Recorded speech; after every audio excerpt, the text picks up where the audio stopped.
And next up on the image segment, this is we were looking at these statues a while ago. I'm a big fan of art. I'm not always a big fan of statues, but or sculptures. But this is just a beautiful kind of artistic expression, and it's nice to see. This was the one we looked at previously, of course. These were old friends, current Republican President Donald J. Trump, and his old friend, the late indicted human trafficker and convicted pedophile Jeffrey Epstein. And it's just important to remember that our Republican president, hate him or love him, he's grieving.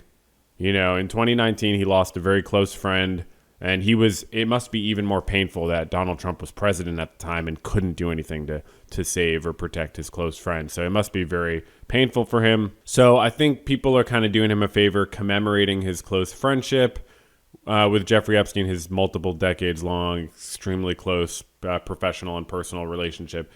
Just honoring it, and just honoring it. And it's like, wow, that's like kind of beautiful. It almost brings up some tears because it's kind of a beautiful piece of art, and it really just reminds you that there's nothing wrong with two grown men being friends and being really close and affiliating with each other like a lot publicly and privately.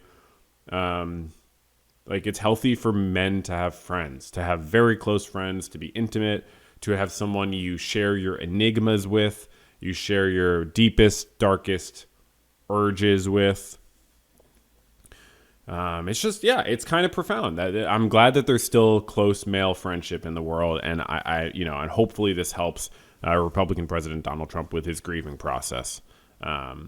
That I'm sure is a challenge and might be partially responsible for some of the confusing ways he's approached the Epstein files situation. It might just be that he's grieving, and this is a very difficult thing for him. This is a podcast or